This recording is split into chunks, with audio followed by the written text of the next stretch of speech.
Ma, may sasabihin po ako sa inyo. Ano yun? Mukhang maganda.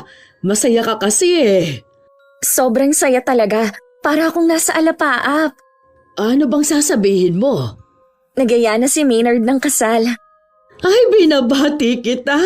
Masaya ako para sa'yo, anak. Alam ko na matagal mo nang hinihintay na yayain ka ni Maynard. Salamat, Ma. Sabi niya sa linggo pupunta siya dito para formal na hingin ang kamay ko sa inyo. Sayang, wala na ang ama mo. Siguradong matutuwa yun dahil makakapag-asawa ka na. Huwag niyo naman pong palungkutin ang araw ko. Wala na po si Papa. Panira naman kayo Pasensya ka na, anak ha. Bigla ko kasi siyang naalala. Okay na, basta wala nang magbabanggit kay Papa. Matagal na naman siyang patay Tatawagan ko na ang mga kapatid mo para makapunta sila dito sa bahay sa linggo. Sige po, kayo na ang bahala.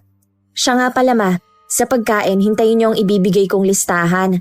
Dahil yun ang pinaka-espesyal na araw ko, dapat lang na lahat ng ihahanda niyo paborito ko. Ang pagiging sinungaling nagdudulot ng pinsala sa tiwala at relasyon sa mga taong nakapaligid sa iyo. Sa halip na magsinungaling, harapin ang katotohanan kahit gaano to kahirap. Magandang araw sa inyo, Miss Gwen, at sa lahat ng masusugid niyong tagapakinig. Tawagin niyo na lang akong Francine. 30 anyos at kasalukuyang nagdadalang tao sa una naming anak ng asawa ko. May ilang buwan pa lang po mula nang matuklasan ko ang inyong channel at nagustuhan ko na ang mga kwentong inilalahad nyo. Kaya nainganyo na rin ako na ipadala ang sarili kong karanasan na may kinalaman sa kababalagan na nangyari sa akin. Oh, bakit ganyan ang mukha mo? Kanina lang pag-alis mo, masaya ka pa. Paano po kasi ang mama ni Maynard? Laging panira ng araw ko. Matagal na ako nagtitimpi sa kanya dahil kay Maynard Hindi kita maintindihan. Pwede bang pakipaliwanag mo? Dun sa birthday po kasi nung pinsan ni Maynard, nandun din palang magiging biyanan ko. Anong masama? Natural lang na nandoon siya, di ba? Hindi kasi binanggit ni Maynard kaya nagulat ako na makita ang mama niya doon. Ano ba ang nangyari at nagagalit ka sa kanya? Nakakahiya kasi May. Kung makikita niyo lang ang ginagawa niya, nakakahiya talaga. Para siyang baboy. Walang tigil sa kakabalik sa lamesa para kumuha ng pagkain. Siya na lang ang pinagtitinginan ng mga bisita. Di ba? Malakas naman talagang kumain na magiging biyenan mo. Kaya nga ang taba Hindi ba yun high blood? Hindi ko po alam. Sana nga ma-high blood na siya para mamatay na. Francine, ano ba yung sinasabi mo? Seryoso ako Ma. Ang hirap kayang makisama sa katulad niya. Parang nai-imagine ko lagi niya kaming ilalagay sa kahihiyan ni Maynard. Sa totoo lang, wala naman akong nakikitang masamang ginagawa ng mama ng boyfriend mo. Bakit hindi mo na lang siyang hayaan kung malakas siyang kumain? Wala ka naman sigurong naririnig na masamang salita sa ibang tao tungkol sa kanya. At isa pa, matuto kang makisama sa kanya dahil mama siya ni Maynard. Natural po hindi siya pagsasabihan ng harap-harapan dahil kaanak nila yun. May respeto pa rin sila kahit papaano. Pero kitang-kita ko sa mga mukha nila yung pagkadismaya sa katakawan ng matandang yun. Hindi mo ba kayang irespeto si Weng bilang biyenan mo? Kung ganon, bakit ka pa magpapakasal kay Maynard? Dahil mahal ko po si Maynard.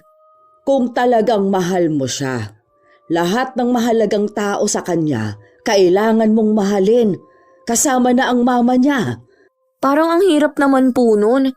Pero alang-alang kay Maynard, susubukan kong pakisamahan ang mama niya.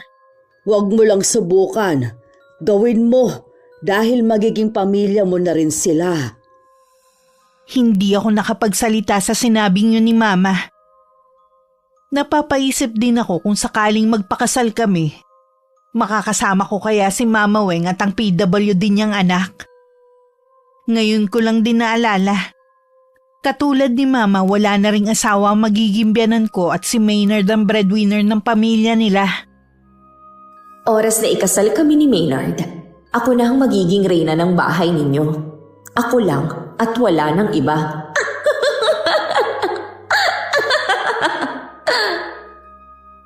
Bago dumating ang araw ng pamamanhikan ni Maynard, ibinigay ko na kay Mama ang listahan ng mga pagkain na ihahanda niya. Tahimik naman niyang binasa yon bago tumingin sa akin.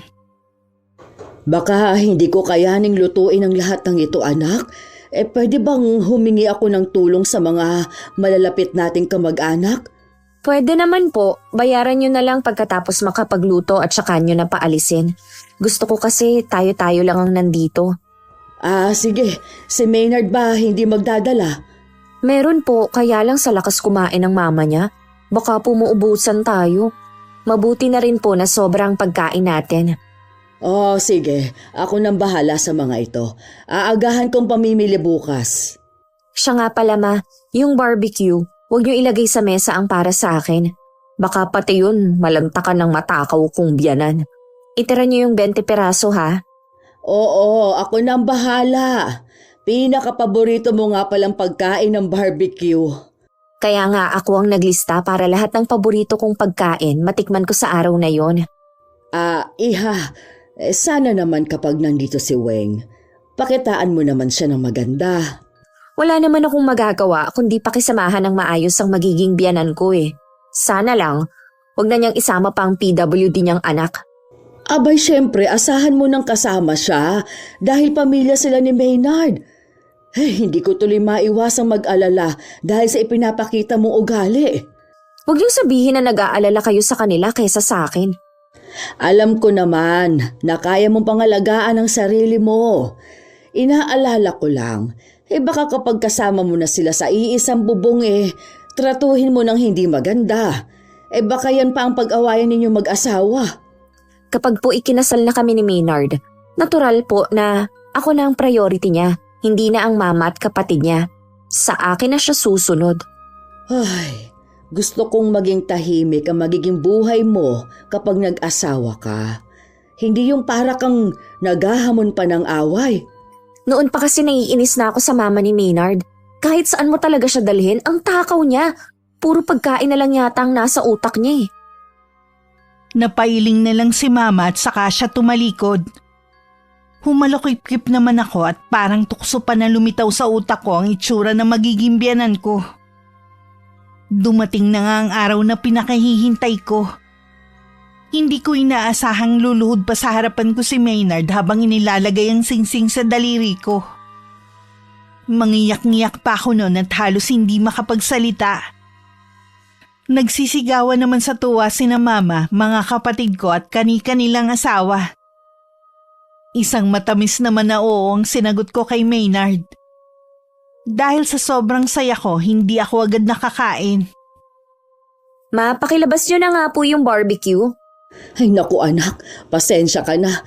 Kinuha na lahat ni Weng. Masarap daw kasi. Ano ma? Bakit nyo naman hinayaan? Hindi nyo ba itinago? Kasi nawala naman sa isip kong bilin mo. Nailagay kong lahat sa lamesa. Ano ba naman yan ma? Alam nyo naman na may bisita tayong matakaw eh. Hayaan mo na lang. Marami pa namang pagkain sa mesa yun na lang ang kainin mo. Yun ang gusto kong kainin sa espesyal na araw na to. Anong magagawa natin? Naubos na nga. Igagawa na lang kita ulit sa susunod na araw. Nakakainis talagang balyenang yan. Sana tumaas ang kolesterol niya sa katawan dahil sa pagkain niya ng barbecue ko. Huwag kang magsalita ng ganyan. Tsaka tigilan mong pag-irap sa kanya. Baka mamaya may makakita sa'yo. Ilang beses na lang akong huminga ng malalim para kalmahin ang nararamdaman kong inis. Nasa tabi pa rin ako ng mahabang mesa habang ang iba abala sa pakikipagkwentuhan at nag-e-enjoy sa pagkain. Sinulyapan ko na lang ang mga natirang pagkain. Hindi ko maiwasang sumimangot na halos wala nang natira sa niluto ni Mama. Oh, bakit parang nakasimangot ka dyan? Wala. Tapos na ba yung pakikipag-usap mo sa pinsan mo sa cellphone? Oo. Sabi pala ni Mama at ng kapatid ko, ang sarap ng luto ng mama mo, lalo na yung barbecue. Magaling talagang magluto ang mama ko. Sayang nga lang hindi mo natikman yung barbecue. Yun din sana ang gusto ko eh. Kaya lang naubos na pala. Wala pa naman tayong 10 pero parang 50 ang taong kumain. Pasensya ka na kay Mama kung malakas kumain ha. Naku, wala yun. Natutuwa nga kami ng mama ko eh. Ibig sabihin lang nun, nasarapan sila sa luto namin. Kapag kasal na tayo, sigurado na lagi kang kukulitin ni mama na samahan siya magluto. Yung kasi libangan niya eh. Hindi nga lang siya ganun kagaling magluto gaya ng mama mo. Gusto ko yan. Bonding na rin namin ng mama mo. Sigurado na lalo kaming magiging malapit sa isa't isa. Sigurado din na makikigulo sa inyo si Mela. Mahilig din niya magluto kasama ni mama. Maynard, gusto mo bang kumain muna? Baka maubusan pa kasi tayo eh. Sige, sabay na tayo. Sa sobrang sama ng loob ko, halos hindi ko manguya at malunok ang kinakain ko. Pailalim ko rin tingnan ng mama ni Maynard. Hanggang magpaalam sila, bahagya lang ako nagsalita. At puro pilit ng ngiti lang ang ibinigay ko sa kanila. Nangyakapin ako ni Mama Weng, halos mapisa ako sa higpit ng yakap niya. Sa bahay ni na Maynard, masinsina naman siyang kinausap ng ina. Mukhang mabait ang magiging biyanan mo, iho. Lahat naman po sila mabait. Hindi ako sigurado kung guni-guni ko lang ha. Pero nahuli ko kasing iniirapan ako ni Francine kanina eh. Bakit naman po niya gagawin yun? Baka nga nagkamali lang ako. Mukha naman siyang mabait. Kahit hindi kami masyadong nakakapag-usap ng matagal tuwing nagkikita sa mga okasyon. Sigurado po na magkakasundo kayo ni Francine. Pinag-uusapan nga namin kanina ang tungkol sa magiging bonding nyo, ang pagluluto. Ang ibig bang sabihin dito kayo titira sa bahay? Oo naman po. Ayoko kasing iwan kayo ni Mela na kayong dalawa lang dito sa bahay. Ayos lang kaya kay Francine. Napag-usapan na po namin yun dati at naintindihan naman niya ako. Kung sakali na gusto niyong bumukod balang araw, magsabi ka lang at hindi ko naman kayo pipigilan. Kasama naman po talaga sa plano kong bumukod. Pero hindi pa muna ngayon. May petsa na ba kayo napupusuan ni Francine ha? Gusto niya po mismong araw ng mga puso kami ikasal. 3 buwan na lang pala ang magiging preparasyon niyo. Kaya niyo bang asikasuhin yon? Pareho pa kayo may trabaho. May kaibigan pong wedding coordinator si Francine. Ibibigay lang po namin yung mga detalye sa kasal namin at ang kaibigan niya na ang bahala sa lahat. Ang iintindihin na lang po namin yung isusuot na damit. Sabihan mo lang ako kung may maitutulong ako ha. Kakausapin ko po si Francine. Baka kailangan niya nga ang tulong niyo. Excited na nga rin ang kapatid mo Sana ayos lang kay Francine na pupunta sa kasal niyo si Mela na nasa wheelchair. Wala pong problema dun. Iniisip ko kasi baka maraming bisita kayong balak imbitahin Sabi ni Francine baka nasa 150 to 200 ang mga bisita. Marami din yun Oo nga po. May ipon naman po kami kaya walang magiging problema sa gagastusin. At saka minsan lang kami kakasal Ililista ko na rin ang mga kamag-anak natin ha. At saka ko ibibigay sa iyo. Opo ma. Mas mukhang excited pa kayo kaysa sa amin Syempre naman. Nasa 31 ka na. Dapat nga talaga na lumagay ka na sa tahimik. Sinabi ko kay Maynard na ako na ang bahala sa pag-aasikaso sa kasal. Sasabihan ko na lang siya kapag kailangan na niya magpasukat ng damit. Nakapili na rin ako ng simbahan at magiging reception ng kasal. Lahat naman ng sinabi ko inayunan niya. Inabot pa niya sa akin ng listahan na ipinabibigay ng mama niya. Mga kamag-anak daw nila yon. Ang dami naman ng partido ninyo. Konti pa nga lang yan Yung iba, hindi kayang pumunta pero nagsabi daw kay mama na magpapadala na lang ng regalo. Sige, isasama ko na to sa listahan ng mga bisita. Siya nga pala, kilala mo ba lahat ng to? Yung iba lang. Sabi ni mama, manggagaling pa daw ang mga yan sa probinsya. Ganun ba? Kung ganun, sa hotel sila tutuloy niyan. Di gastos pa natin. Huwag kang mag-alala. Yung kapatid ni mama may maagang regalo sa atin. Siya na daw ang sasagot sa reception at kung saan sila tutuloy. May kaya kasi yon at walang anak. Tuwing may kakasal siyang pamangkin, lagi siyang may ambag. Ang swerte mo naman pala. May naalala nga pala kung itatanong sa'yo. Ano yun? Si Mela ba dadala sa kasal natin? Oo naman. Gusto ko nga kasama siya sa bridesmaids Ano ka mo? Nagbibiro ka lang, di ba? Hindi Gusto ko na maging parte ng kasal natin si Mela. Alam mo naman na PWD ang kapatid mo. Gusto mo bang maging katatawanan ng magiging kasal natin? Bakit naman magiging katatawanan? Alam ko na mahal mo ang kapatid mo. Pero intindihin mo naman na hindi siya pwede. Dapat nga nasa bahay lang siya nun para hindi na natin intindihin. Kinakahiya mo ba ang kapatid ko, ha? Hindi naman sa ganon. Nag-aalala lang ako para kay Mela. Baka mapagod lang siya hanggang sa matapos ang seremonya ng kasal natin. Hindi yun ang nakikita kong dahilan mo, Francine. Ano pa bang magiging dahilan ko? Sige nga. Nahihiya kang makita ng mga tao na PWD ang kapatid ko. Ako nga kahit kailan hindi ko siya ikinahiya Dapat ganun ka rin. Noon mo pa siya dapat tinanggap. Tanggap ko naman siya bilang hipag ko Huwag mo naman sanang masamain ang sinabi ko. Baka pati ang mama ko hindi mo rin tanggap dahil mataba siya. Ano ba yan? Kapatid mo lang ang pinag-uusapan natin. Bakit nasama na pati ang mama mo? Mabuti pa kung nag-aalangan ka sa kasal natin. Ngayon pa lang, sabihin mo na. Baka naman ikaw ang nagdadalawang isip sa pagpapakasal natin. Noon pa, sigurado na akong ikaw ang babaeng gusto kong pakasalan.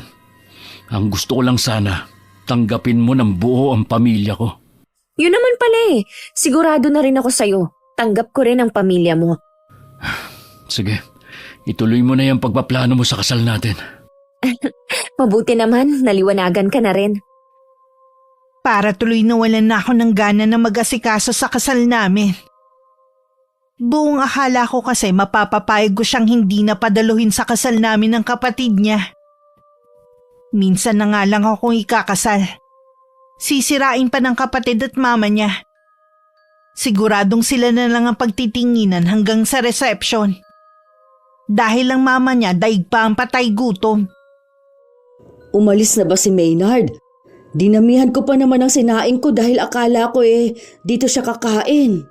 Hinihintay daw po kasi siya ng mama at kapatid niya. Ganun ba? Kaya ba hindi na naman maipinta ang mukha mo? Akala ko kasi aayunan niya ako na wag nang papuntahin sa kasal namin ng PWD niyang kapatid. Kaya lang nagalit pa siya sa akin. Kahit naman sino kasi magagalit sa gusto mo mangyari. Ayoko lang kasing mapahiya kami sa mga bisita. Wala namang nakakahiya Pamilya sila ni Maynard. Mas nakakahiya yung inaasal mo. Hindi pa man kayo kasal, gusto mo na silang alisin sa buhay ng boyfriend mo. Humanda sa akin ang mag-inang yun. Babawi ako sa kanila. Kung ano man yung binabalak mo, wag mo nang ituloy. Baka mas matinding karma pa ang bumalik sa'yo. Hindi naman po totoo yan. Di sana, marami ng masasama ang nakarma. Anong hindi totoo? Baka kapag nangyari na sa'yo tsaka ka magsisi na hindi ka nakinig sa'kin. Pwede ba tigilan niyo na ako? Pinapainit niyo lalo ang ulo ko Ano bang nangyayari sa iyong bata ka, ha? Bakit ba naging mainitin ng ulo mo? Pati ako na mama mo, inaaway mo na rin. Sorry ma, na-stress lang din siguro ako dahil sa paghahanda sa kasal namin ni Maynard. Nakakapagod pa rin kahit may wedding coordinator kami. Naiintindihan naman kita, pero sana huwag mong pagurin ang sarili mo. Baka maapektuhan naman ang kalusugan mo niyan. Huwag po kayong mag-alala. Iniingatan ko naman ang sarili ko. Hindi yata ako papayag na mukhang losyang sa darating kong kasal. Nasisiguro ko na ikaw ang pinakamagandang bride sa araw na yon. Salamat ma. Lagi niyo talagang pinalalakas ang loob ko. Samantala matamlay naman na umuwi si Maynard sa kanila. Pabagsak pa siyang naupo sa sofa nila at saka ipinikit ang mga mata. Lumabas naman ng kusina ang mama niya nang maramdaman na dumating na siya. Galing ka na ba kina Francine, anak? Opo ma. Parang pagod na pagod ka. Naghapunan ka na ba sa kanila? Hindi pa po. Inaalok ako ni Francine pero mas gusto kong dito kumain kasabay kayo ng kapatid ko. Kumusta naman ang pag-uusap niyo ni Francine? Naibigay mo na ba yung listahan ng mga bisita natin, ha? Opo, naibigay ko na. Ayos na po ang lahat. Bakit tingin ko sa'yo may pinoproblema ka? Kasi po nagkaroon lang kami ng pagtatalo ni Francine kanina. Tungkol naman saan? Sige, sabihin mo na. Para masolusyonan natin habang maaga pa. Ayaw niya kasing umattend sa kasal namin si Mela. Ha? Bakit naman? Dahil ba nasa wheelchair ang kapatid mo? Ganun na nga po. Tingin ni Francine magiging pabigat lang si Mela. Alam mo na swerte sa atin si Mela. Kahit kailan hindi ko siya itinuring pabigat sa buhay natin. Kung ayaw ni Francine na dumalo si Mela, hindi na lang kami pupunta. Hindi po ako pumayag sa gusto niya mangyari. Kayo na lang ang pamilya ko. Hindi po ako papayag na wala kayo sa mahalagang araw na yun. Kesa naman na mag-away kayo ni Francine. Ayoko na maging dahilan kami para magkasira kayo. Bago po ako umuwi, naayos na namin ang hindi namin pagkakaintindihan. Ibig sabihin, payag na siya na pumunta si Mela? Opo, Ma. Kaya wag na kayo mag-alala. Ay, salamat naman kung ganon. Ay, teka nga lang, baka naiga na yung nakasalang ko. Malapit na po ba kayo matapos? Nagugutom na po kasi ako eh. Oo, iho, pakitawag mo na rin si Mela. Maghahain na ako. Meron na kaming schedule para sa pagsusukat ng damit at maging ang pagpunta namin sa simbahan. Wala na akong nakalimutan na detalye sa kasal namin ni Maynard. Malaki talaga ang pasasalamat ko sa kaibigan ko na naging katulong ko sa lahat ng paghahanda. Kahit pa sabihing binayaran namin siya. Naibigay na rin namin ang mga imbitasyon. Sa pamilya ni Maynard, ako mismo ang nag-abot. Pasensya na po kung ngayon ko lang nadala ang mga imbitasyon. Kayo na lang ang bahalang mamigay sa mga kaanak nyo. Salamat, Iha. Nakapunta na ba kayo sa simbahan para sa seminar? Bukas po, pupunta kami ni Maynard. Alam kong hindi na kayo nakakatulog ni Maynard, pero pilitin yung makapagpahinga para fresh kayo sa araw na yon. Opo, Ma, wag po kayong mag-alala. Puro pahinga na nga lang ang ginagawa namin ni Maynard. Mabuti naman. Ang ganda naman ng imbitasyon nyo. Mukhang sosyal talaga. Ayoko po kasing mapahiya sa mga bisita. Kaya kahit sa imbitasyon pa lang, gusto ko maganda at presentable talaga. Sa San Isidro Labrador Parish Church pala kayo ikakasal. Balita ko may mga artista daw na nagpakasal dun eh. Nung naging kami po kasi ni Maynard, dyan po kami unang nagsimba. Kaya mahalaga sa amin ang simbahan na yan. Kaya naman pala. Paano po, Ma? Kailangan ko nang umalis. May lakad pa po kasi ako eh. Sige, Iha. Mag-iingat ka ha. Mas doble ang excitement na nararamdaman ko na may halong kaba rin sa araw ng kasal ko. Talagang pinaghandaan ko yun at hindi ako papayag na merong sumira. Dumating ang araw ng kasal. Binilinan ko na lang si Mama Weng na mag-arkila na lang sila ng van at ako na lang bahalang magbayad. Pero sabi niya sasabay na lang sila sa mga kamag-anak. Mas maaga rin silang pumunta ng simbahan pero pagdating nila doon, wala namang kaayos-ayos ang loob nun at wala din ng ibang bisita. Hindi kaya nagkamali tayo ng simbahan na pinuntahan? Dito ka lang, Mela ha. Magtatanong lang ako kung ito nga ba ang simbahan kung saan ikakasal ang kuya mo. Pakitawagan mo na rin ang dalawa ha. Halos mangiyak-iyak naman si Mama Weng na makumpirma na tama ang simbahan na pinuntahan nila. Pero hindi dun gaganapin ang kasal. Nagtataka na ang mga kamag-anak niya kung ano ang nangyayari. Sinadya rin naming iwan ang mga cellphone namin ni Maynard sa hotel kung saan kami tumutuloy. Para walang istorbo sa araw na yun. Natapos ang kasal na ni isa sa kapamilya ng asawa ko na ngayon ang hindi nakadalo. Ano kaya nangyari kina Mama? At sa iba pa naming kamag-anak na aating sa kasal natin? Di ba pinapuntahan ko na sa pinsan ko sa inyo? Sabi ni Rika, hindi na daw makakadalawang mama mo dahil may sumpong ang kapatid mo. Kung kailan kasal natin, saka pa siya nag-inarte. Sana matapos na ito. Gusto ko na muna silang puntahan. Pwede ba, wag mo naman sirain ang araw na to. Alam mo ang pagod ko sa pag-aasikaso sa kasal natin, tapos gusto mo na agad matapos? Hindi rin naman ako masaya dahil wala ang mama at kapatid ko. Sandaling oras na lang naman eh. Ngumiti ka naman dyan. Nakakahiya sa mga bisita natin. Nakakapagtaka lang talaga na ni isa sa kanila walang pumunta. Samantalang kinumpirma pa ni Mama na pupunta mga kamag-anak namin na nasa probinsya. Dapat siguro hindi na tayo nag-hotel. Sa bahay na lang sana. Para kasabay ko na sina Mama pagpunta sa simbahan. Teka lang ha, tinatawag ako ni Mama, mukhang importante. Hinila naman ako ni Mama malayo sa mga bisita. Mahigpit ang pagkakahawak niya sa braso ko na halos bumao na ang kuko niya. Bigla tuloy akong kinabahan na baka nalaman na niya ang ginawa ko. Bakit po ba? Tumawag sa akin si Balae. Ano ang ginawa mo? Hindi ko po kayo maintindihan. Huwag ka na magkaila. Mapapahiya ka lang kapag hindi ka pa umamin. Ano po bang sinabi sa inyo ni Mama Weng? Maling simbahan ang napuntahan nila. Nalaman pa nila na hindi naman kayo doon ikakasal. Aba, malay ko po sa kanila. Bakit naman sa ibang simbahan sila nagpunta? Ang tanda na nila para maligaw pa. Sinadya mo talaga silang iligaw. Nakakahiya sa mga kamag-anak ni Maynard na galing pa ng probinsya. Ano na lang ang sasabihin nila sa atin? Hindi ko nga po alam kung anong nangyari. Huwag niyo nga pong sirain ang araw na to. Ikaw mismo ang sumira sa sarili mong kasal. Ang sama mo. Babalik na po ako kay Maynard. Bahala na po kayo sa ibang bisita. O sige, huwag kang umamin. Hintayin mo silang dumating. Tignan ko lang kung may mukha ka pang ihaharap sa kanila. Huwag niyo sabihin na sinabi niyo kung nasan tayo. Bakit hindi? May karapatan silang pumunta dito. May ambag din ang pamilya ni Maynard sa kasal ninyo.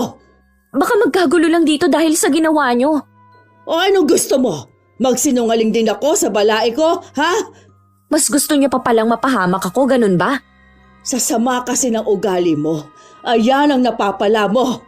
Oras na gumawa sila ng skandalo dito, kayong may kasalanan. Hindi ko kayo mapapatawad. Inayos ko muna ang sarili ko bago ako bumalik kay Maynard. Pinagpapawisan din ako ng malamig at ramdam ko ang panginginig ng kamay ko. Parang gusto ko na lang tuloy matapos ang okasyon kesa naman mapahiya ako sa mga bisita. Mabuti na lang tapos na kami magpakuha ng litrato. Ayos ka lang?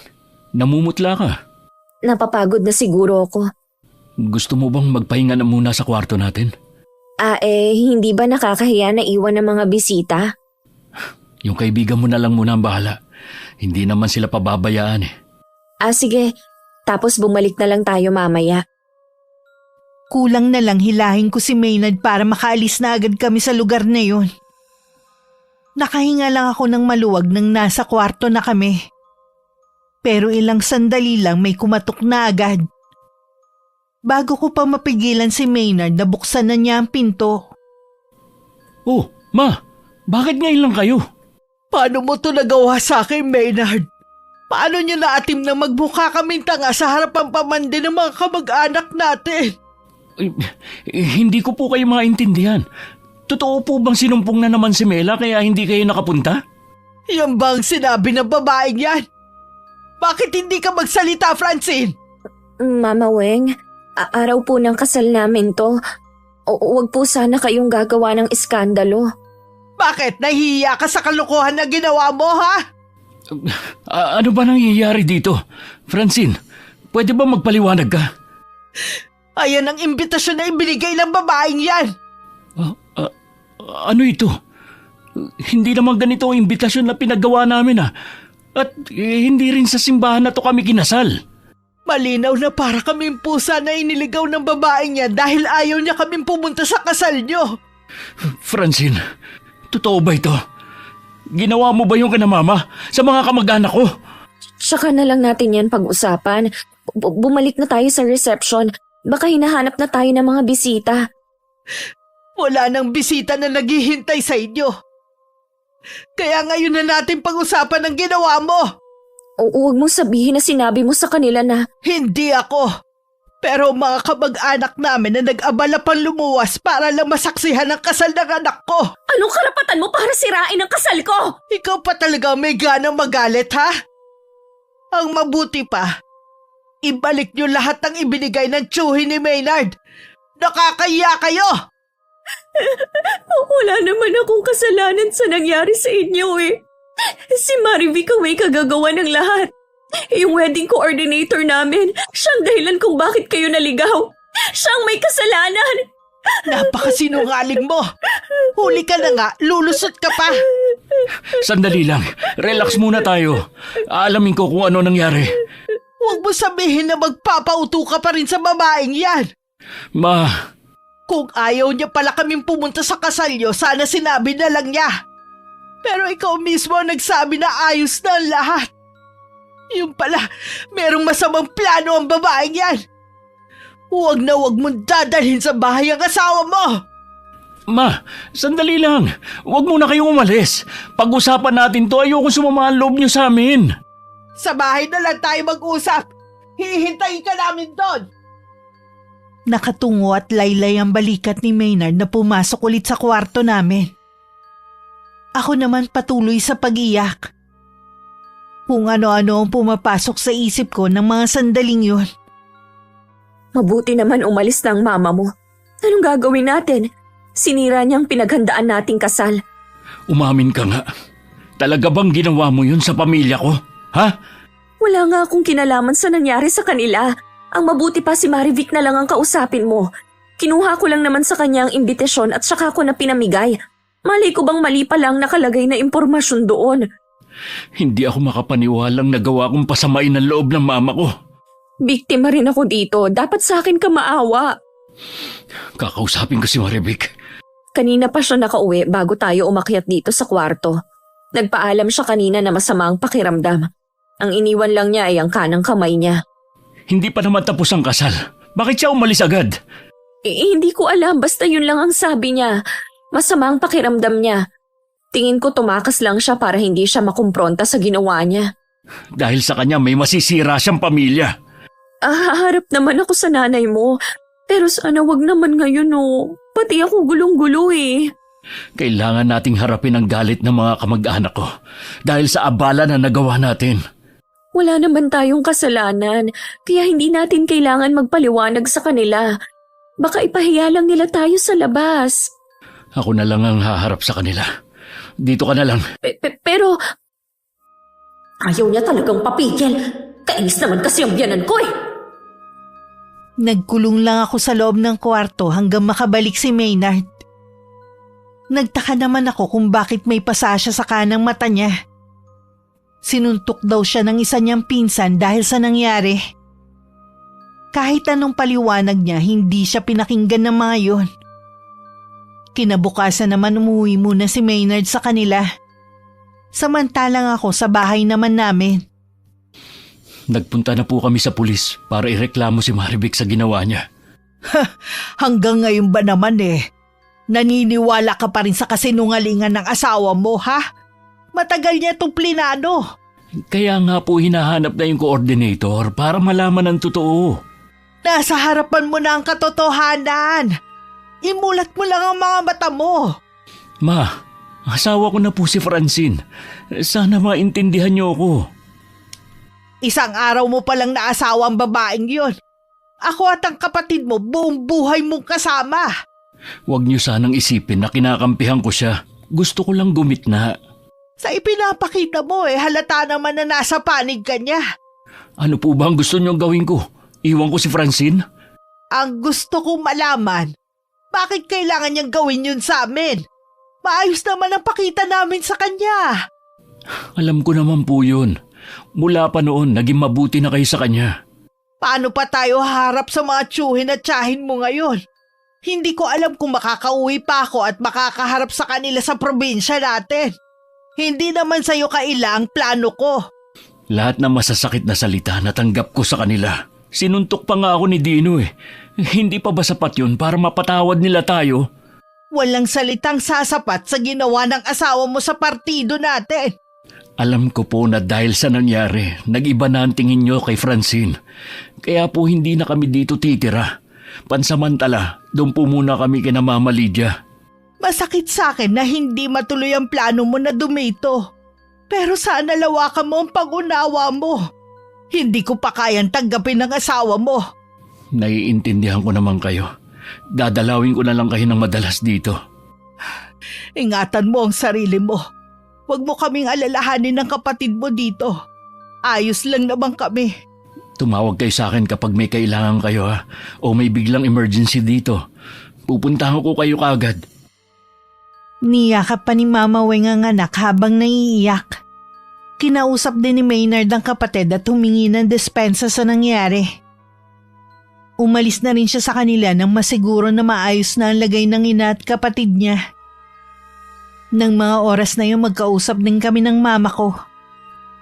Hindi ko akalaing hindi pa rin tapos ang paninermon niya sa akin. Tignan mong perwisyong ginawa mo sa pamilya ni Maynard. Kung nakita mo lang sana ang gulo sa labi ng hotel, ang asawa mo ang umani lahat ng galit ng mga kaanak niya. Wala na po tayong magagawa. Nangyari na. Hindi ko na maibabalik ang nakaraan. Kung magsalita ka parang napakasimple lang ng ginawa mong gulo. Hindi ko naman po alam na ganito ang magiging resulta eh. Imbes sa humihingi ka ng tawad sa biyenan mo, nandito ka lang. Kaya nga po pumunta doon si Maynard para makipag-usap sa mama niya. Sana sumama ka. Makikipagkita naman ako, pero palalamigin ko lang ang sitwasyon. Ano na ngayon ang plano ninyo? Hindi naman po kami pwedeng tumira ni Maynard sa kanila, kaya dito muna kami sa bahay natin pansamantala. Wala namang problema sa akin. Pero matanda na ako, Francine. Huwag mo naman sanang iasa sa akin ang lahat. Mas gusto ko pa rin na nakabukod kayo. Nag-usap na rin po kami ni Maynard. Bubukod din kami. Mabuti naman kung ganon. Pasensya na kayo ma ha, kung pati kayo nadamay sa problema. Maiiwasan sana ito kung hindi ka nagplano ng masama laban sa pamilya ng asawa mo. Huwag na nga po natin pag-usapan to. Lilipas din naman to eh. Iba na ang panahon ngayon. Pwedeng lumipas nga pagdating ng panahon, pero tatatak na sa mga taong nakasaksi ang ginawa mo, sa mga taong nasaktan mo. Nagkibit-balikat lang ako sa sinabi ni Mama. Nang mapag-isa sa kwarto ko, inayos ko na lang ang mga damit namin ng asawa ko sa cabinet. Mas gusto ko sanang tumira sa kanila dahil mas malaki yun kumpara dito sa bahay namin. At umaasa akong kay Maynard mapupunta yun balang araw. Nabanggit rin kasi niya na balak na umuwi ng mama at kapatid niya sa probinsya at doon na manirahan. Ngayon siguradong nagbago na ang isip ni Mama Weng. Mabuti naman dumating ka na. Kumusta ang pakikipag-usap mo kay Mama Weng? Masama ang loob sa akin, pati mga kamag-anak namin. Tinanggap mo na nga ang galit ng kaanak nyo. Sinuntok ka pa ng pinsan mo. Ano pa bang gusto nila? Sa palagay mo sapat yun para maibsan ang kahihiyang ibinigay natin sa kanila? Ano pa bang ikinagagalit nila? Yung pera ba na ambag nila? Ibabalik naman natin ah. Ba dapat lang na ibalik natin yun agad sa kanila? Huwag kang mag-alala. Bukas na bukas din papasok na ako sa trabaho. Huwag na natin ituloy ang honeymoon natin. Naiisip mo pa ba yan sa sitwasyon natin? Natural. Bagong kasal lang tayo eh. Tsaka na yan, kapag tapos na ang problema natin. May balita ka na ba kay Marivic? Oo, wala pa eh. Baka nagtatago na yon. Talaga bang gumagawa ka ng paraan para mahanap ang kaibigan mo? Oo naman oh, ano bang akala mo? Kailangan mo siya mahanap para malinis ang pangalan mo. Naniniwala kasi si Mama na planado mo lahat para hindi sila makapunta sa kasal natin at ipahiya. Hindi ko magagawa yun. Kahit mamatay pa ako ngayon. Kaya nga bilisan mo ng paghahanap sa kaibigan mo. Mas kilala mo talaga siya kaysa sa akin. Nakaharap ko lang naman siya nung kasal natin eh. Oo na. Pwede ba tigilan na natin ang pagtatalo? Napapagod na ako eh. Ano nga palang sabi ng mama mo na dito tayo titira? Eh di masaya. Mabuti nga daw yon para may makasama siya. Sinabi mo ba na pansamantala lang? Oo, pero sabi nga niya walang problema kung magtatagal nga tayo dito. Ang mabuti pa, mag-relax ka na muna. Huwag mo munang isipin ang problema. Wala pang 1 linggo, bumalik na rin kami ni Maynard sa trabaho. Kailangan kasi namin makaipon ng perang pambayad para ibigay sa tiyuhin niya. Unang araw pa lang ng pagbabalik ko sa trabaho, kakaiba na ang tingin na binabato ng mga kasama ko sa akin. Akala ko naman nagtatampo lang dahil hindi ko sila inimbita sa kasal ko. Hanggang noong lunch break, lumapit ang isa sa mga naiinis sa akin dahil naungusan ko siya sa trabaho. Si Minda. Akala ko dito lang sa trabaho masama ang ugali mo. Kahit pala sa totoong buhay. Tigilan mo ko ha. Baka hindi ako makapagpigil sa'yo, masungalngal ko yung malaki mong bibig. Ganyan ba talaga magsalita ang mga tao may pinag-aralan, ha? Parang salitang kanto ang lumalabas sa bibig. Ano ba kasi ang kailangan mo sa akin, ha? Relax ka lang. Kaya lang ako lumapit para ipakita sa'yo ang viral na video tungkol sa'yo at sa ginawa mo sa pamilya ng groom mo nung kasal nyo. Grabe ka pala talaga, ah. Ayan oh, kalat na sa Facebook. Hindi totoo yan. Huwag mo nang itanggi. Yung mga katrabaho natin na inimbita mo nagsabing totoo yan. Hindi ko matagalan ng mapanghusga nilang tingin kaya tumayo na lang ako at hindi na tinapos ang pagkain ko. Marami din bulong-bulungan ako naririnig. Kahit ang boss ko parang nag-iba ang tingin sa akin.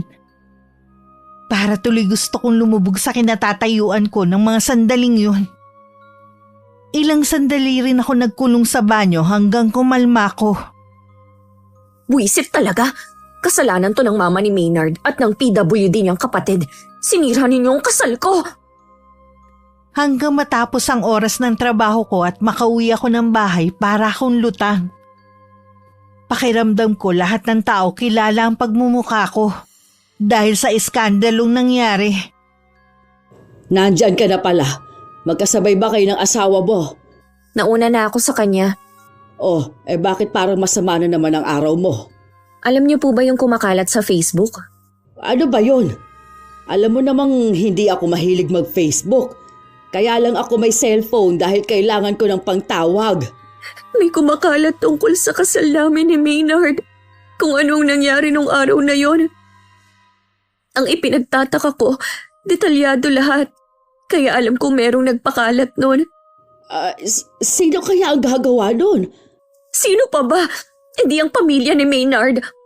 Mahirap magbintang basta-basta, iha. Hindi ako nang bibintang lang.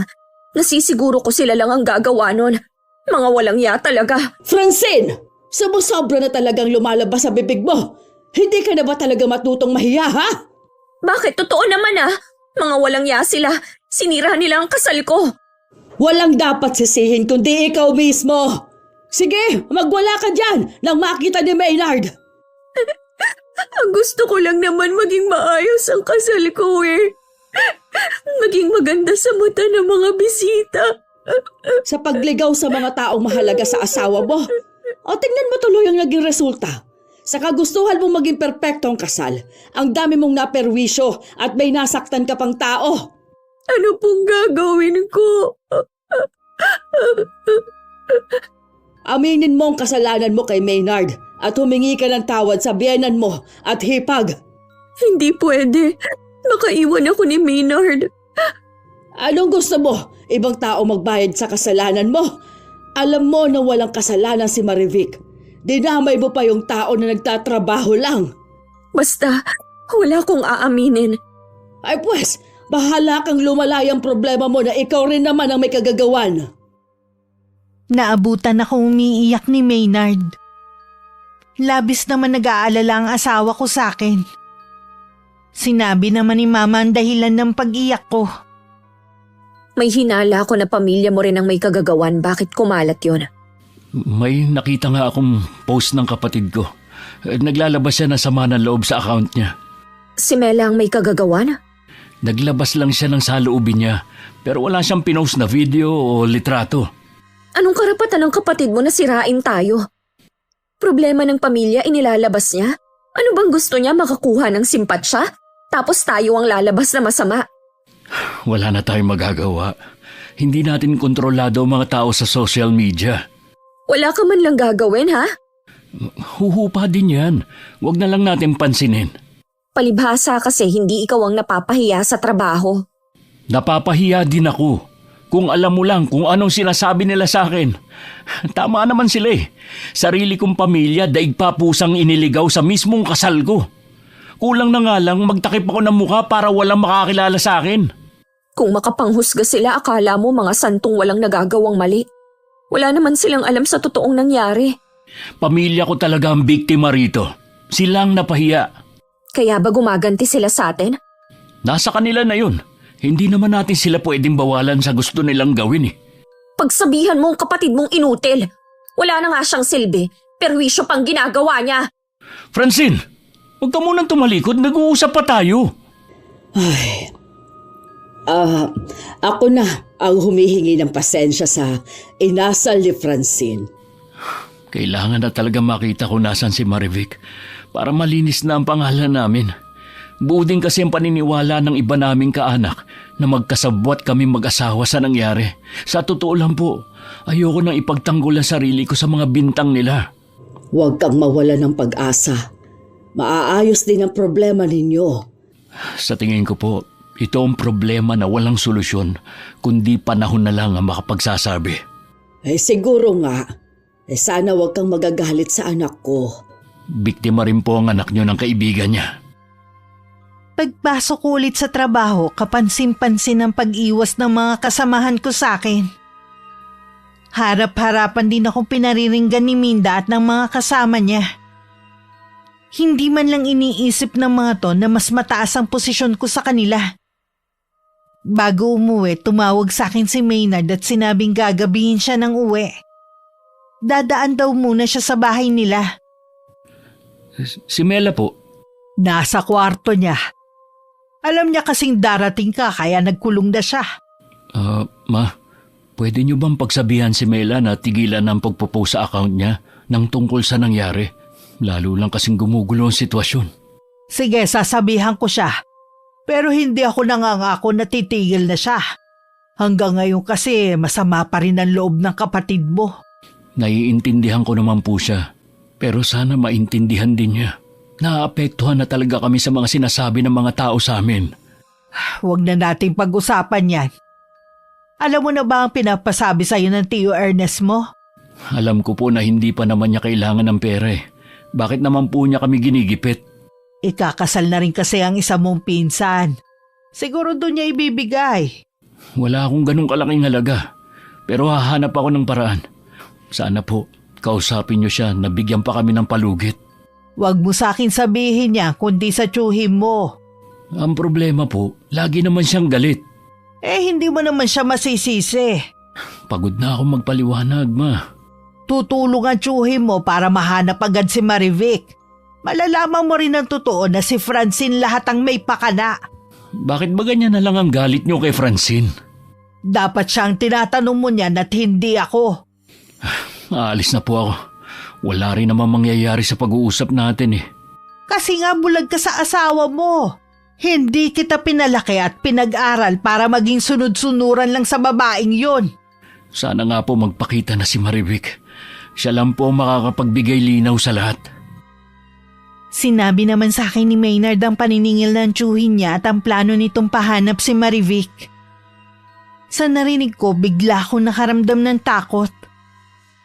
Tumalikod na lang ako sa asawa ko at nagkunwaring may inaayos. Bakit ba kasi gusto pang bawiin ni Tio Ernest mong pera? Di ba regalo na niya sa atin yon? Oo nga, kaya lang hindi sila nakapunta. Tsaka yung tungkol kay Marivic, sa pagkakaalam ko nasa probinsya na nila. Sumama na daw yun sa asawa niya. Dating sundalo si Tio Ernest. Alam niya kung paano hanapin ang taong nagtatago. Bakit ba kasi hindi na lang sila tumigil? Tapos na naman kasi. Gusto lang nilang malaman ang totoo. Kahit nga malaman pa nila ang totoo, anong gagawin nila? Sige nga, ipapakulong nila si Marivic? Maibabalik pa ba ang nakaraan, ha? Hindi naman na, kaya mabuti pang pabayaan na lang nila yung tao. Pabayaan na lang natin sila, Tio Ernest. Basta wala na tayong aksyon na gagawin. Maghintay na lang tayo. Yung pera na sinisingil, saan tayo kukuha? Maglo-loan na lang siguro ako para mabayaran na. Malaki rin yun ah. Alam ko, kailangan na din kasi. Sabi ni Mama, ikakasal na yung isa kong pinsan. Baka doon ibibigay. Ay, pera na nga, naging bato pa. Bakit kasi kailangan pa nating ibalik eh? Alam mo ang dahilan. Basta babayaran mo yun para wala na silang masabi. Ilang gabi na akong hindi makatulog. Balisa din ako sa trabaho. Ilang beses na nga ako nakatanggap ng warning sa boss ko dahil sa pamali-mali kong ginagawa. Isang pagkakamali na lang pwede na akong matanggal. May problema na naman ba sa trabaho? Last warning na sa akin kanina ng boss ko. Ilang beses na kasi ako nagkakamali sa ginagawa kong trabaho eh. Hindi kasi ako makapag-focus. Tumawag din ang ate mo kanina. Ang gusto nila, bumukod na kayo ni Maynard. Ano ba sila? Sumabay pa. Alam naman nilang problemado pa kami. Kailangan pa naming unahin bayaran ng tiyuhin ni Maynard. Kukuha daw kasi ng kasambahay ang ate mo para hindi na ako kumilos dito sa bahay. Akala naman ni Ate Rhea lumpo kayo na hindi na makakilos. Matanda na rin ako. Hindi ko na rin kaya ang mga trabaho dito sa bahay. Ultimo kasi mga damit ninyo, ako pa rin ang naglalaba. Maliit na tulong nyo na lang sa akin yun, Ma. Pasensya ka na, Iha. Yun kasi ang gusto ng mga kapatid mo. Bakit ba atat na atat kayong paalisin kami dito, ha? Dahil hindi ko na rin matagalan ang ugali mo. Kung hindi pa kayo aalis, mismong mga kapatid mo ang magsusumbong kay Maynard nang totoong iniligaw mo ang pamilya niya para hindi makapunta sa kasal nyo. Kaya niyong gawin yun sa akin? Dahil napakasama mo na. Hindi ko alam kung saan mo nakuha ang ugaling yan. Samantalang lumaking mababait ang mga kapatid mo. Mabait din naman kami ng papa mo. Saan ka ba nagmana, ha? Basta ang alam ko, iisang dugo lang ang nananalaytay sa mga ugat natin. Pareho naming hindi namalayan ang pagdating ni Maynard. Nagtataka naman ako kung bakit umuwi na siya maaga pa naman. Nabanggit niya kasi nagagabihin siya ng uwi dahil may meeting sila. Hindi ko rin inaasahang sasabihin ni Mama na kailangan na naming umalis sa bahay. Akala ko ba ayos lang sa mama mo na dumito tayo? Sabi mo pa nga, natutuwa siya na may kasama sa bahay na to. Nagsinungaling si Francine sa'yo. Alam niya sa umpisa pa lang na hindi kayo pwede dito. Mga kapatid niyang nagpagawa ng bahay na ito kaya sila ang mas mahigit na karapatan dito. Sige po, Ma. Maghahanap na po kami ng malilipatan. Paano tayo uupa? Igipit nga tayo ngayon. Bahala na. Gagawan ko na lang ng paraan. Ma, maawa ka naman sa amin oh. Ang dami pa naming problema. Sawang-sawa na rin akong intindihin ka. Hindi ka naman nakikinig sa akin eh. Grabe ka pa kung sagot-sagutin ako. Hindi ko alam na meron kayong hindi pagkakaunawaan ng mama mo. Huwag kang maniwala sa kanya. Nagsisinungaling lang siya. Ako pa talagang pinalalabas mong sinungaling, ha? Sige, bahala na kayong mag-usap dyan. Bakit ba ganun ka makipag-usap sa mama mo? Sumusobra na kasi siya eh. Kahit na, mama mo pa rin siya. Hindi man lang siya makaintindi. Kahit mga kapatid ko, masyadong makasarili. Malalampasan din natin to. Magtiwala ka lang. Sana nga. Dahil pagod na ako sa puro problemang kinakaharap natin. Pagkatapos ng pangyayaring yun, lalong lumala ang relasyon naming mag-ina. May palagay kasi ako na nasusulsulan ng mga kapatid ko si Mama. Tuwing wala si Maynard, lagi kami nagtatalo. Lalo kasing umiinit ang ulo ko kapag kinukumpara niya ako sa mga kapatid ko na mababait. Para tuloy gusto kong magrebelde na lang. Isang hapon galit na umuwi si Maynard. Kulang na lang maglabas siya ng apoy sa mga mata sa pagkakatitig sa akin. Nakausap ko si Marivic. Alam ko na ang totoo. Alam ko na kung anong ginawa mo. Totoo nga sinasabi ng pamilya ko. Noon pa, planado mo na ang lahat. Maynard, hayaan mo akong magpaliwanag. Nagsisinungaling lang si Marivic. Sa akin ka maniwala. Tumigil ka na nga! Kaya siguro galit sa'yo ang mama mo at ang mga kapatid mo dahil sa ugali mong yan. Hindi mo ako madadaan sa pag-iyak mo. Maynard, Francine, anong nangyayari dito? Dinig na dinig sa labas ang pagtatalo niyo ah. Alam ko na po ang ginawa ng anak niyo sa pamilya ko. Nakikiusap ako sa'yo, Maynard.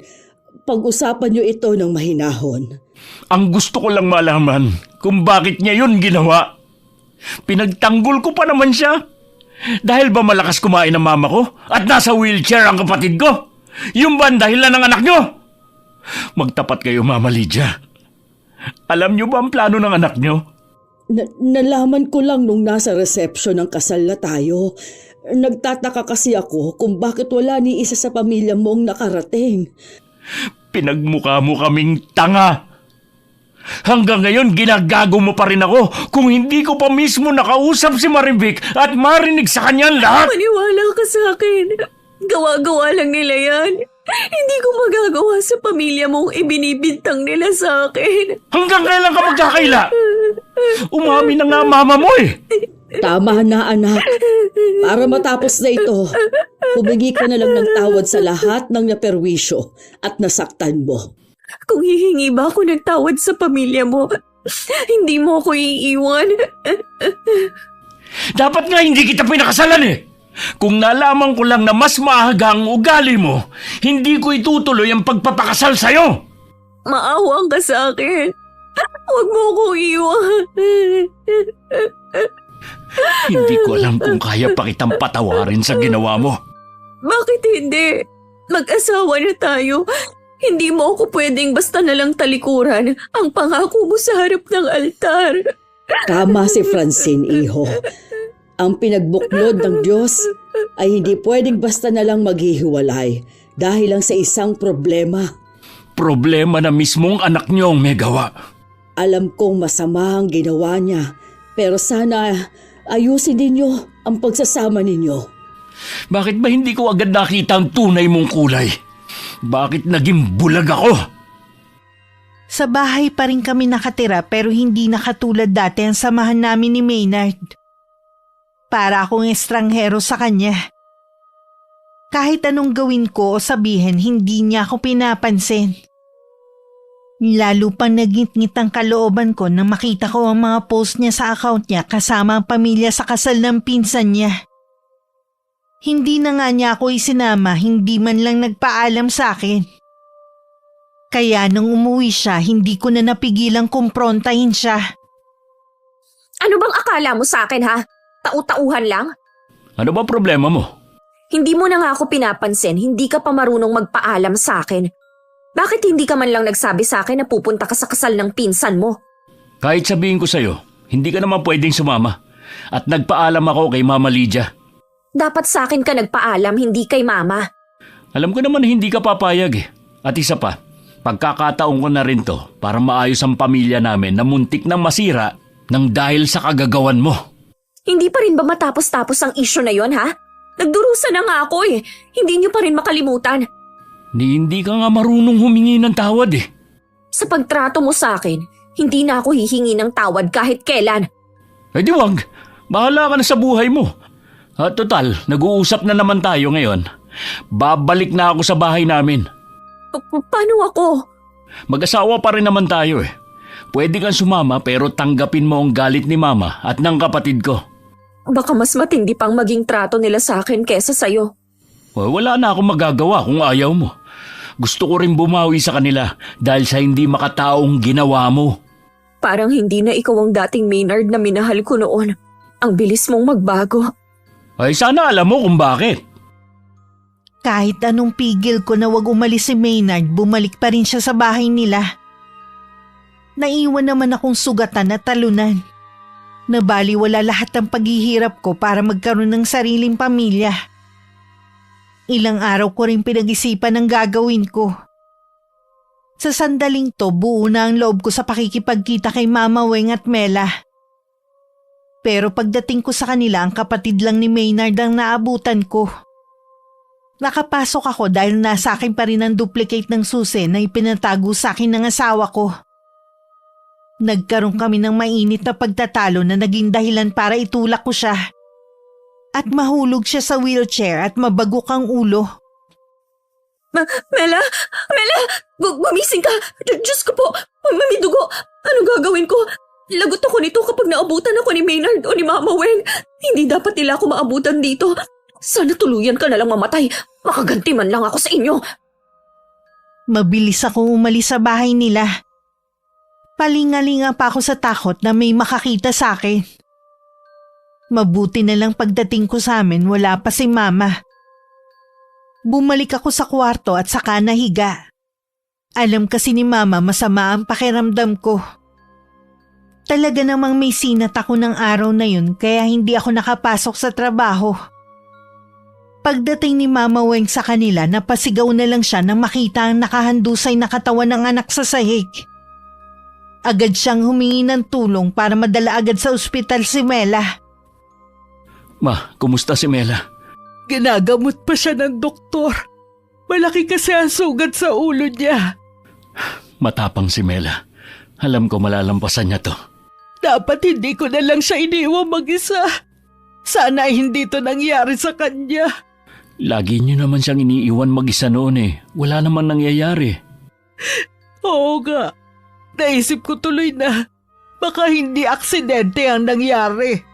Malalaman po natin pagkagising ni Mela. Sana naman magising na siya agad. Malakas talaga ang kutob ko na may iba pang nangyari. Huwag na po kayo mag-isip ng kahit ano. Baka mamaya kayo naman ang magkasakit. Hindi ko maiwasan, iho. Kung tama ang hinala natin, hindi ko mapapatawad ang gumawa nito sa kapatid mo. Makaraan ng ilang sandali, kinausap na sila ng doktor at sinabing ligtas na ang hipag ko sa panganib. Kinabukasan pa siya nagkamalay at si Mama Weng lang ang nagisnan niya.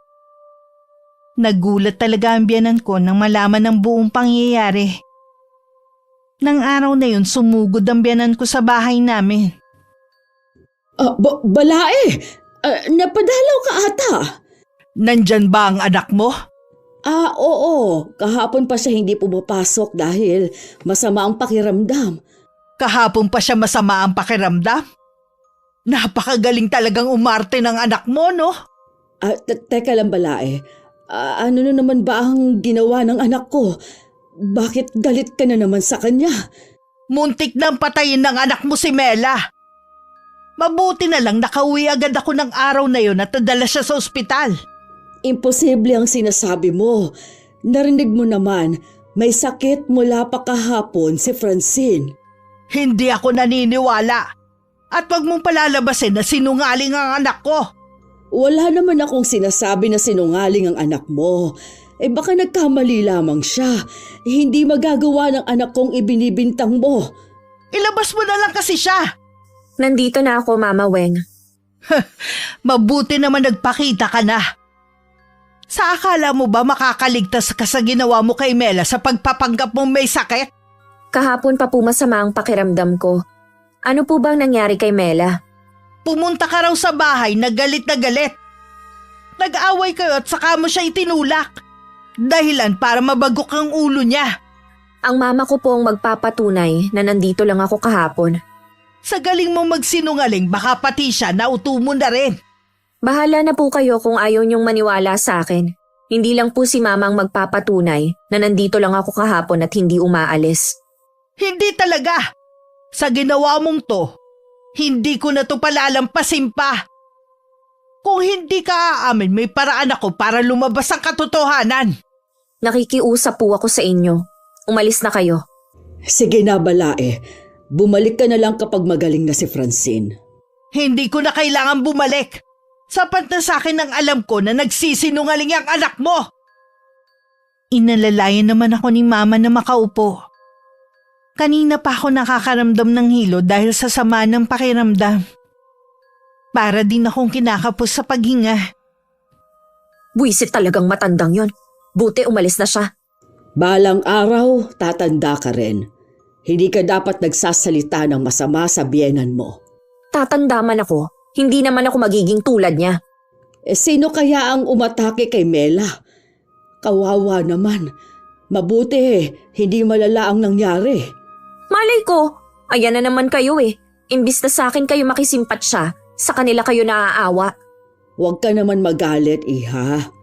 Natural lang naman na mag-alala ko, lalo na at ikaw ang pinagbibintangan. Minsan lang naman ako nagsinungaling. Akala naman niya lagi ko nang ginagawa. Huwag mo na lang pansinin. Sige na, bumalik ka na sa kwarto mo. Baka mamaya mabinat ka pa. Ma. Oh, bakit?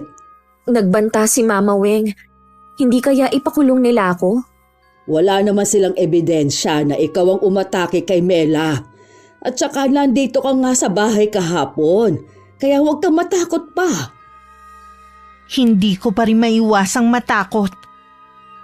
Habang mag-isa sa kwarto ko, panay ang dasal ko na sana hindi nila ako isumbong sa pulis. Nadala lang ako ng matinding galit kaya ako yung nagawa kay Mela. Nang sumunod na araw, inaasahan kong gagaling na ako pero lalong lumala ang sakit ko. Kahit nakahiga, umiikot pa rin ang paningin ko. Inumin mo na ito, baka dito ka mahiyang. Nahihirapan po akong huminga, Ma. Teka, bubuksan kong bintana para makapasok ang hangin. Pakiramdam ko po may sumasakal sa akin. Nahihirapan po akong lumunok. Patingin nga anak. Bakit parang may bakat ang leeg mo? Saan mo to nakuha? Hindi ko po alam. Hindi naman ako umalis sa higaan ko.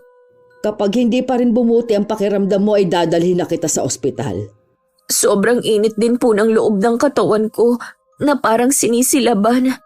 Sobrang taas kasi ng lagnat mo. Kukuha lang ako ng planggana na may tubig at bimpo. Hindi ko alam kung paano sasabihin kay Mama na pakiramdam ko may iba pa kaming kasama dito sa bahay. Ramdam ko kasing may mga matang nagmamasid sa akin. May pagkakataon ding naririnig ko siyang bumubulong malapit sa tenga ko.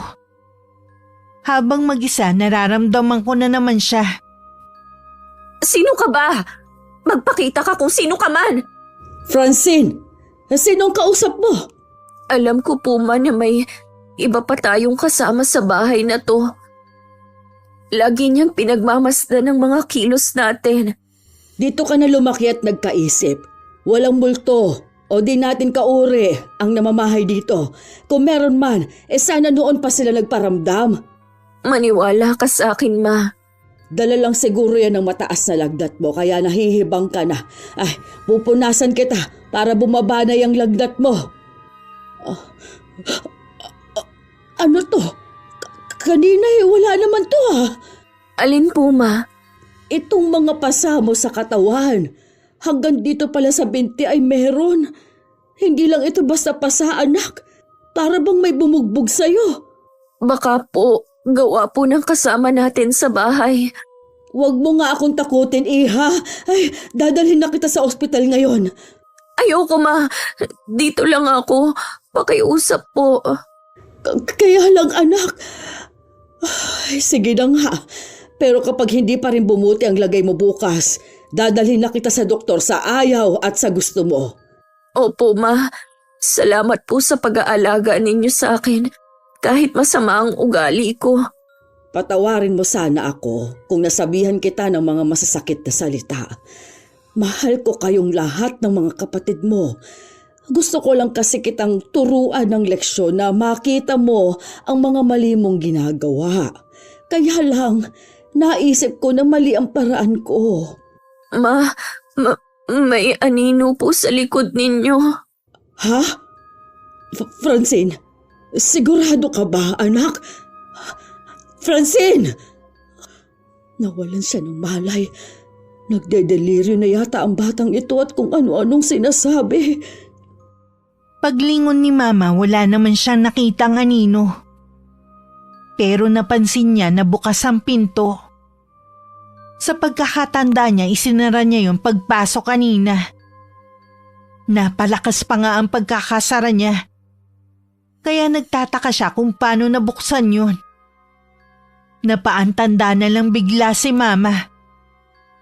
Magdamag din niya akong binantayan. Nang magising ako, tumingin na lang ako sa kisame. At napako na dun ang mga mata ko. Gusto mo bang kumain, anak?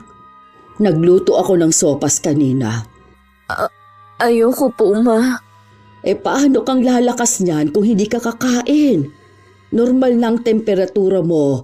Kailangan mo lang talagang kumain. Wala po talaga akong gana, Ma. Ikukuha na lang kita ng gatas. Huwag mo kong iwan, Ma. Sandali lang naman ako Please, Ma. Sige. Dito lang ako sa tabi mo. Huwag ka na matakot. Iniisip din kaya ako ni Maynard. Siguro, naguguluhan lang siguro siya sa ngayon.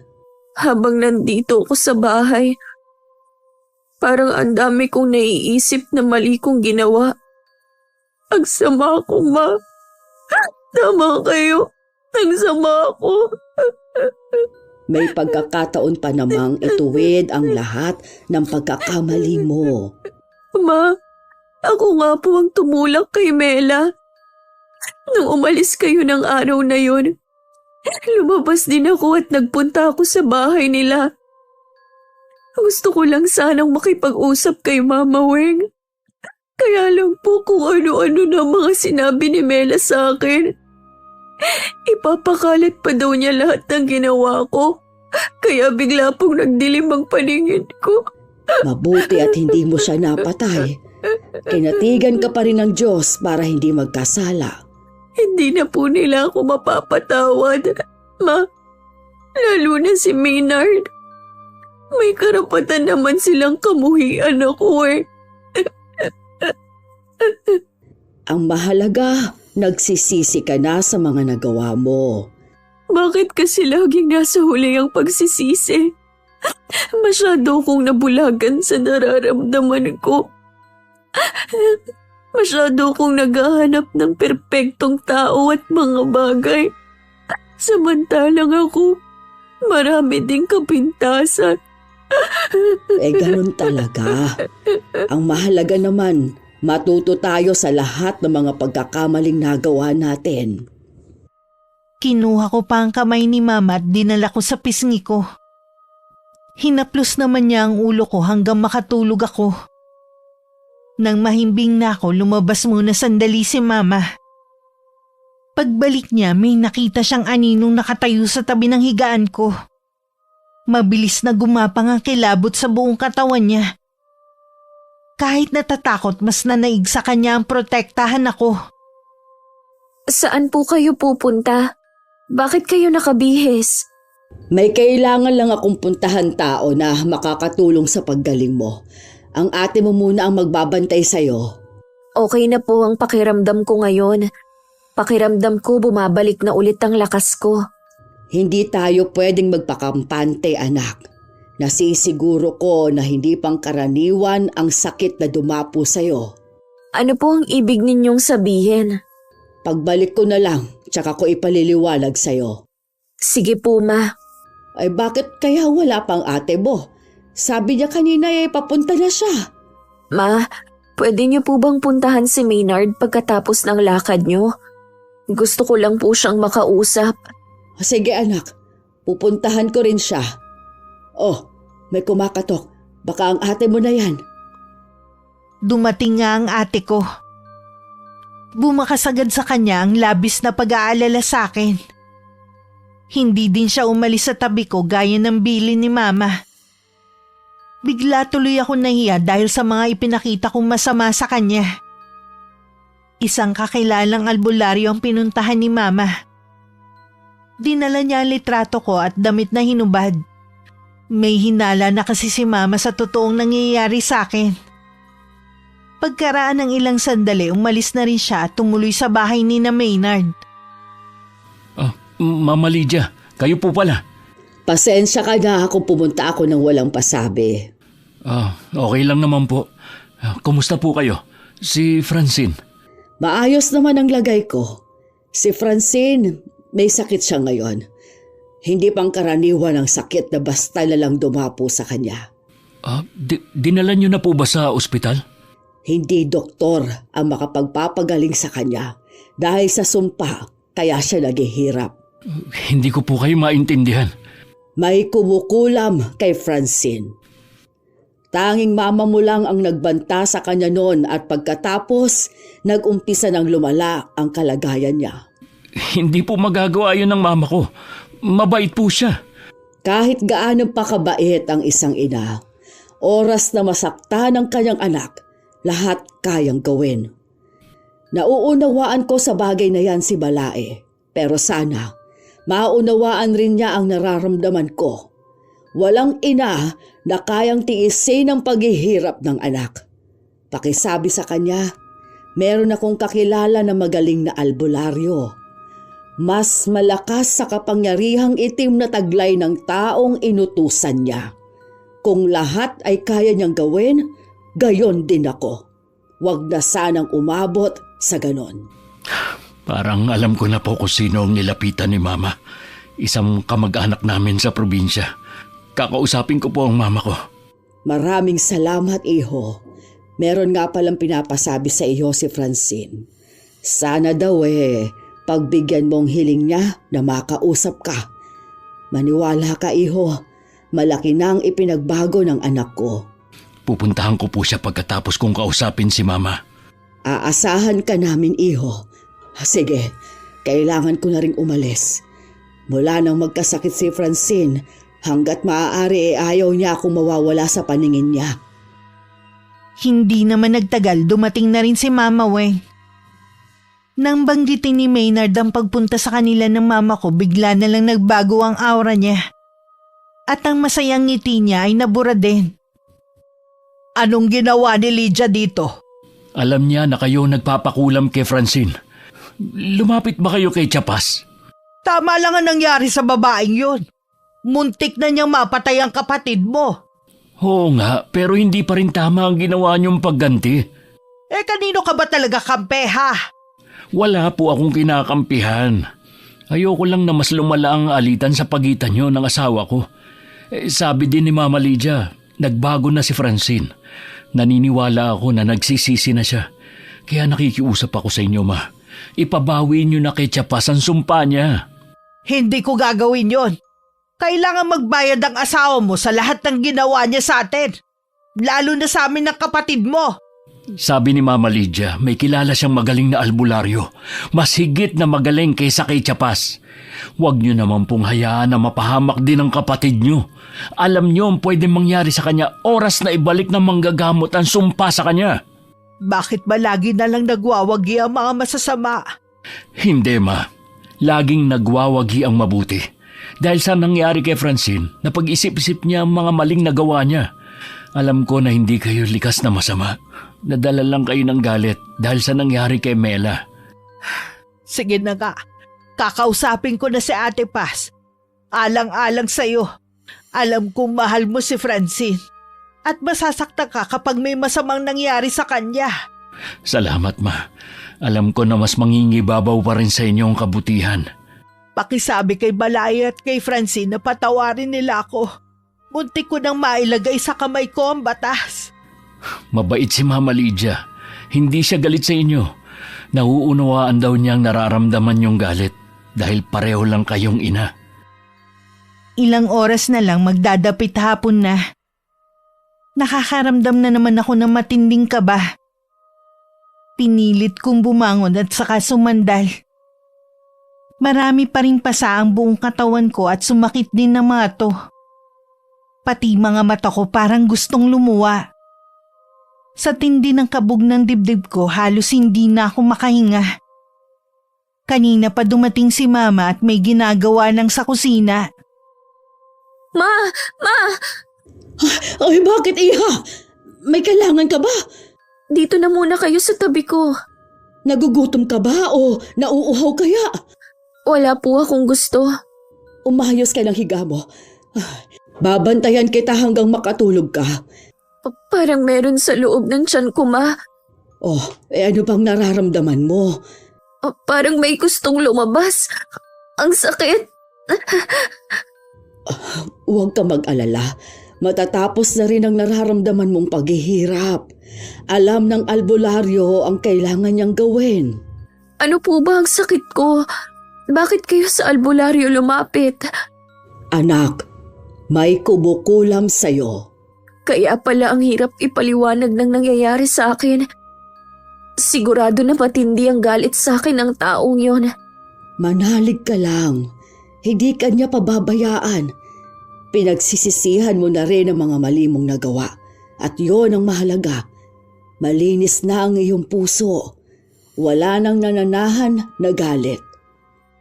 Hindi na ako nakapagsalita pa dahil pakiramdam ko na uubusan ako ng hangin. Parang mapupunit din ang katawan ko sa tindi ng kirot. Pakiramdam ko para akong mahuhulog sa mataas na lugar. Ang naaalala ko bago ko mawalan ng malay, boses ng lalaki. Nagising akong meron nag-uusap malapit sa akin. Pagmulat ko ng mga mata, nasa tabi ko ang maluha-luhang si Maynard. Kumusta na ang pakiramdam mo? Magaan na. Magaling ka na, anak. Binawi na sa iyong sumpa. Salamat sa Diyos. Hindi niya ako pinabayaan. Patawarin mo sana ang mama ko. Siya kasi nag-utos sa kapatid niya para kulamin ka. Nadala lang siya ng galit niya sa'yo. Pakisabi kay Mama Weng, hindi ako galit sa kanya. Kung hindi nangyari to sa akin, baka hanggang ngayon hindi ako magbabago. Patawarin niyo din ako sa lahat ng perwisyo at sama ng loob na ibinigay ko sa inyo. Kalimutan na natin ang nangyari. Ang mahalaga, wala nang galit sa mga puso niyo. Mas madali kasing magpatawad kapag wala nang kinikimkim na galit. Maynard, tuluyan mo na ba akong iiwan? Hindi kita iiwan at wala akong planong iwan ka kahit kailan. Gusto ko na magsimula muli tayo. Salamat at bumalik ka. Wala na akong mahihiling pa. Nang makabawi ako ng lakas kasama si Maynard, pinuntahan namin ng mama niya. Humingi ako sa kanila ng tawad at maging sa hipag ko. Buong puso naman nila akong pinatawad. Ang natutunan ko sa karanasan kong ito maging mapagkumbaba. Tanggapin ang pagkakamali at matutong humingi ng tawad. Walang perpektong tao, bagay o relasyon. Kailangan lang makontento at mahalin ng mga taong nasa paligid natin. Dahil hindi habang buhay nandyan sila. Maraming salamat po. At sa wakas mapapakinggan ko na rin ang sarili kong kwento sa channel nyo, Miss Gwen. God bless po sa inyo. Wakas. Ma, may sasabihin po ako sa inyo. Ano yun? Mukhang maganda. Masaya ka kasi eh. Sobrang saya